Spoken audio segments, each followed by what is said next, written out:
y'all, the Chang here with a follow-up on the G-Flex trigger.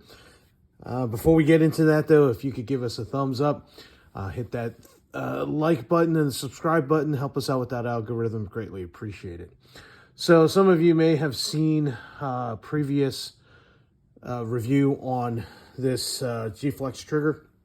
I actually have it installed in the gun now. And you saw that I had given it a wait and see review because I could not get it to function correctly.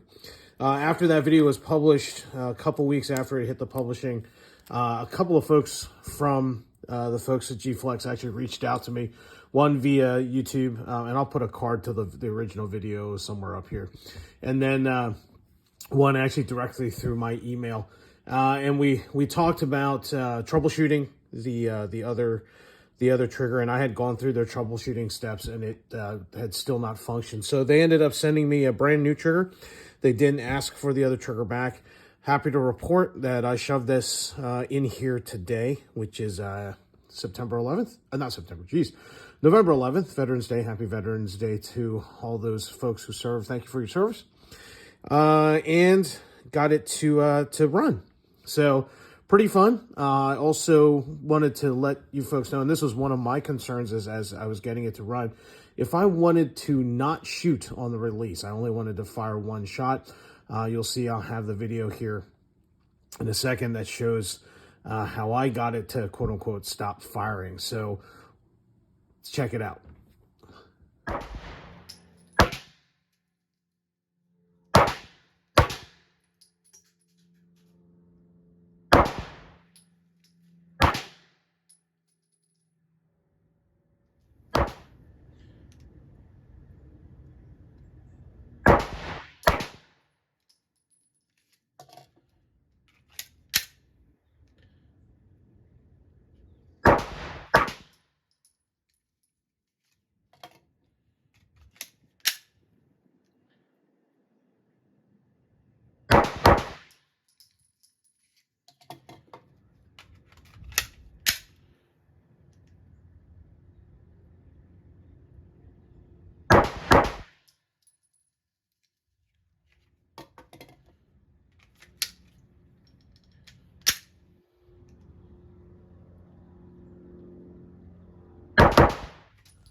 Let's say you wanted to only fire one shot, which is pulling the trigger to the rear. You would need to pin the trigger, as you see I'm doing here, rack your slide, rack out that round, and you can allow the slide to close. This will allow you to reset the trigger without the gun firing. Then you can go through your regular unloading procedure. All right, so there you go. Hopefully you found this video helpful. From a utility standpoint, kind of cool if you can get your trigger control down and fire. You can fire actual controlled pairs.